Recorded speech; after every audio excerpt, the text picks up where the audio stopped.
That's what happened. And this force is not a political force. I don't know whether you know this. I don't know whether you know this. Every single government department, you have somebody with a skull cap. You know the skull cap or not? So that every single government department, there is one religious consultant. And who start there? Are you aware of that? Every single government, I was shocked, every ministry has got one.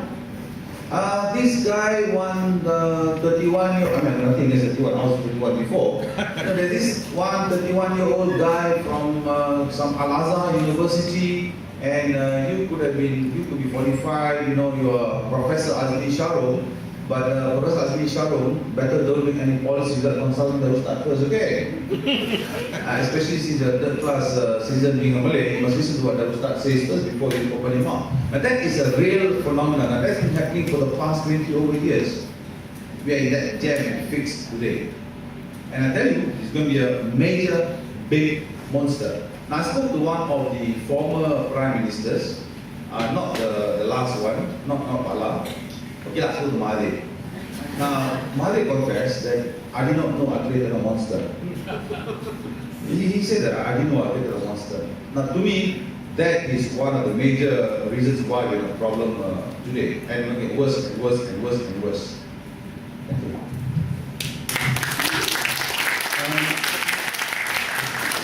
Thanks, Sharom. I'm glad you have that view, because I remember I wrote about about 4 weeks ago. I wrote something in the papers and I quoted the Quran, and I actually got an email from someone who said, "Pandai-pandai kau, pandai-pandai kau menterjemahkan Quran, pandai-pandai kau celaka." It's funny, all these defenders of Islam are very rude. Their language is very dirty, but with me, I don't know, maybe with each other they're very nice, but so celaka and I'm thinking, I look at the Quran, I look at many versions of the Quran, and never have I seen on the cover of the Quran a disclaimer which says, "No, this book shall only be read by someone with a degree from Al-Azhar University." I think it was made by everybody. But this is the thinking. You're absolutely right. This is the thinking.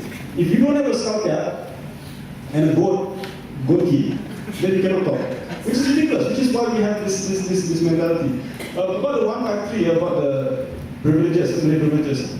Look, the point is, obviously, it's being used to defend very limited privileges of a limited few. Today, apart from the Orang Asli, the largest number of people in the lower income group are Malays. 40 years of NEP, and they are still the largest group of people in the low income sector group.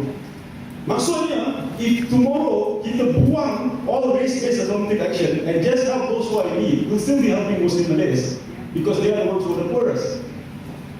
So why are we so crazy about this? Making sure that it's Melayu saja. Melayu mana? It's bukan Melayu saja. Melayu mana? Yang itulah. I allow for one more question if there's one before we take a break. I know it's taking very quick. My name is Jayanath. We have two wonderful speakers. Thank you very much. My question is, we all are responsible for creating these monsters we are facing today. As minority and a group that has been suppressed, what is the recourse to this injustice? We know it is impossible, or at least seem impossible in this country. Is there a possibility of seeking recourse beyond our shores? That's my question. Thank you.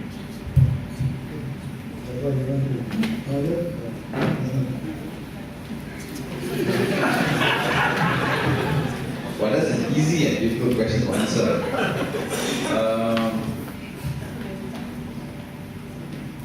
Can I just tell you my personal experience?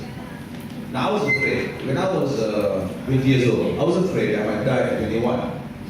And I felt very strongly about interreligious, intercultural. I felt very strongly about all that. Now, I remember I entered UKM first year. Then I said, oh my God, this is I have to be very Malay if I want to do something in this campus. So I made up my mind. I said, look, God, if I want to marry, let me marry a non-Malay, because I'm half Malay, a non-Indian, because I'm 1/4 Indian, and a non-Burmese, because I'm 1/4 Burmese. So let me marry a non-these three. Because if I want to die, at least I have crossed that cultural barrier myself. So I thought that at least if I do that, then my child will be a very confused person. He will go to school, look, am I Chinese, am I Indian, am I what?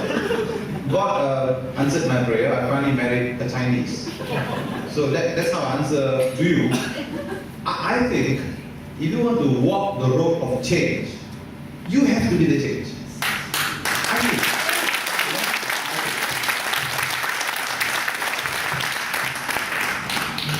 Coming from Penang, if you don't like Chinese girls, you won't have much choice. So you adapt at a very young age to like a particular type of girl. Because there's no one else to look at. Yes, no, that's got nothing to do with the question. I think that you're right, and it's difficult. I mean, like, frankly, ladies and gentlemen, what I do is easy. I teach in a university. It's easy. Why? Because the students have no choice. They have to listen to me. And whether they like what I say or not, they have to go and smile, because they have no choice. They're students. I'm the lecturer. Ha. No, of course not. I'm quite open. But for example, without wanting to blow my horn, most people know me as a writer in the newspaper. Okay? And I've been doing this for a few years now. And it's easy. Why? Because I sit there at my computer and I write and it goes out. That's all. Alright? What's so much harder is talking to your closest friend and trying to convince him that this is a Malaysia for Malaysians. That's tough. That's tough. And the real heroes, ladies and gentlemen, are people like you who go out there and you discuss with your friends and you try to convince your friends that let's stop thinking in this old-fashioned way. Those are the real heroes. People like you. Really. And I know you can do it. Okay? So there's that one aspect of looking at oneself, those around you, being courageous enough to talk about these things. To just those around you. It's much, much harder, believe me, to do that than to write in the newspaper. Anyone can write in the newspaper, blog, jangan cakap lah. Alright? That's even easier because your name is not even there. Alright? But it's so much harder to do it to those who are near and dear to you. People who might have, all these old-fashioned ideas still stuck in their heads. And for you to change it, very, very hard, very, very tough. Those are the real heroes. Another aspect, of course, is that, for me, we haven't used the power of our vote properly, I realize the vote doesn't count.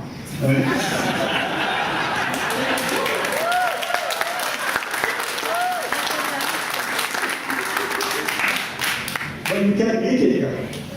You can make it count, And look, at the end of the day, I don't care whether Anwar has been fooling around with that young boy. I really feel that this business. My point with regards to political situation, this is the bigger picture. The bigger picture is the politics in our country, is that you cannot have change with just one party in charge. You'll never have change. Now, even in both groups, I hear people say, I can't trust the Pakatan. Can't trust Anwar. Can't trust him. I don't know. I cannot trust him. He says, no, guys, it's not the people. It's the concept.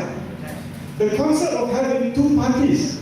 And the idea that, hey, I can put you in power and I can very well keep you out of power. You don't understand that. Barisan does not understand that. They have no concept. We can kick them out of power. That's why when you were even almost kicked out of power, they were like going around like headless chickens. Because itu pun tak biasa.